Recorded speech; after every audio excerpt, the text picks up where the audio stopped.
And I don't need a plastic cup, thank you. Because that's what I'm about to talk about, but thank you so much.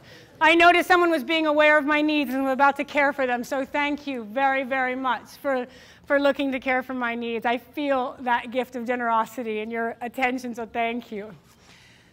I love bringing it to the practical because I feel that part of our gift as human beings is to manifest heaven on earth.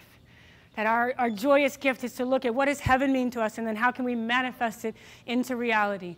That a tree is beautiful and does its great work because it not only reaches towards the infinite of the heavens, but it roots down into the soil, into the here, into the now, into the practical.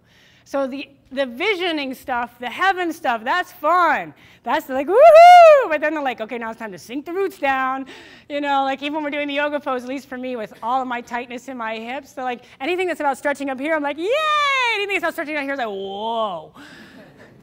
So like, grounding it into reality can sometimes be a challenge because the societies and the world that we're living into right now has been one that doesn't want us to be mindful of what we're doing in the world.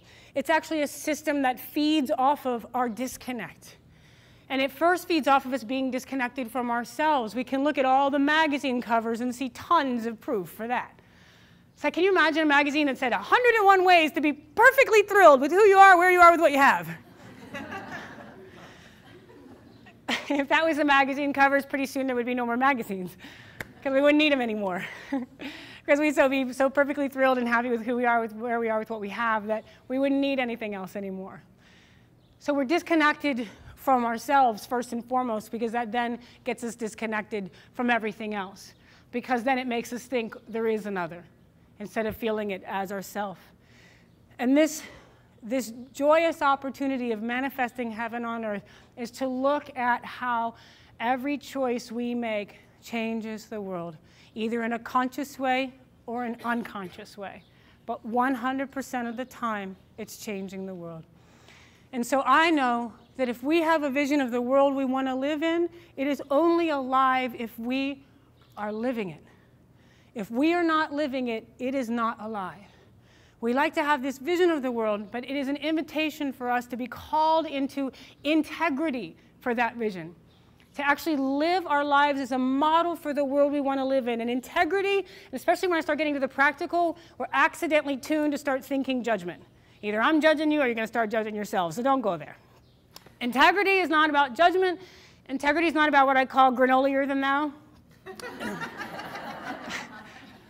Just because it makes me laugh, and anytime I laugh, I'm like present to my humanity and it works for me. Integrity is not about that moralistic conversation. Integrity shares the same root word as integral. It means, how are things connected? So if we believe in oneness, if we have a vision we want to see in the world, then integrity is an invitation for us to be connected to that vision. We could build this really strong, pretty room, and unless we had an integrous foundation underneath this, it would all collapse down. So we can have a big, beautiful vision for the world, but we need to be embodying integrity so that we build this solid foundation for our vision to grow from.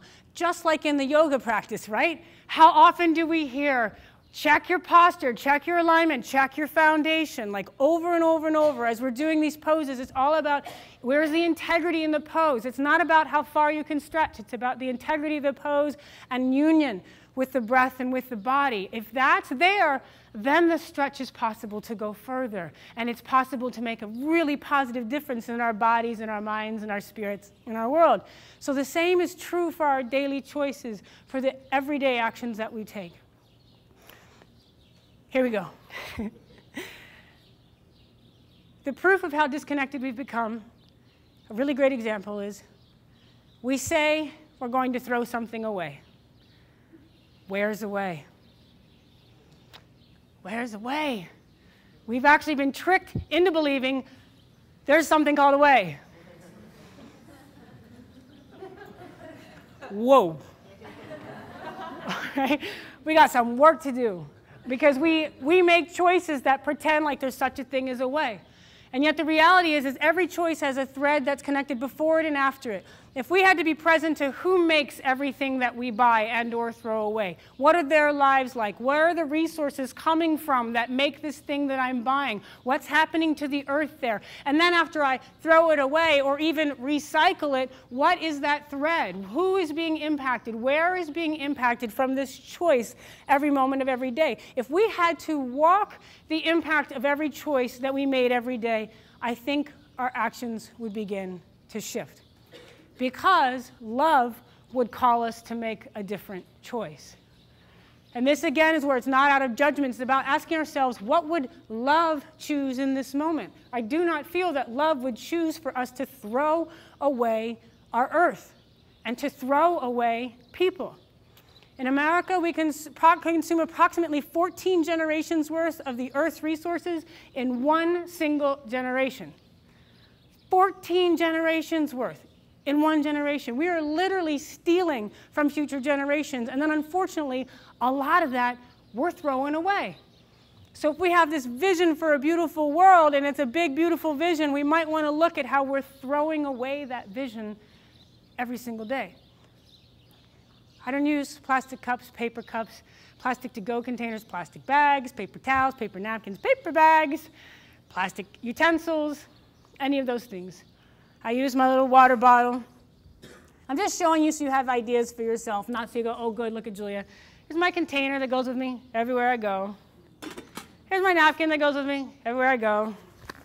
Here's my utensil set made by a women's cooperative and a women's business that gives the money back to women. Carry with me everywhere I go.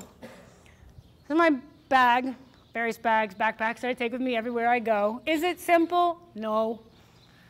Is it always easy? No.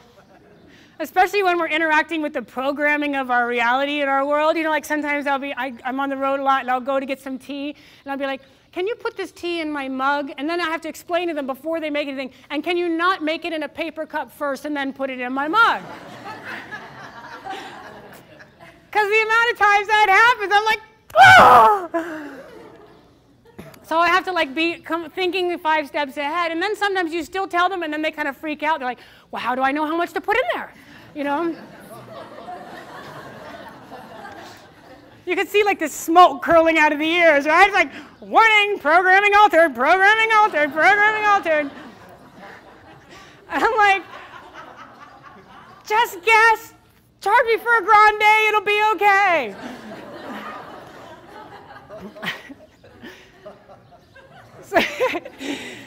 Laughter is such good medicine. Woo! Because there are times where it's like,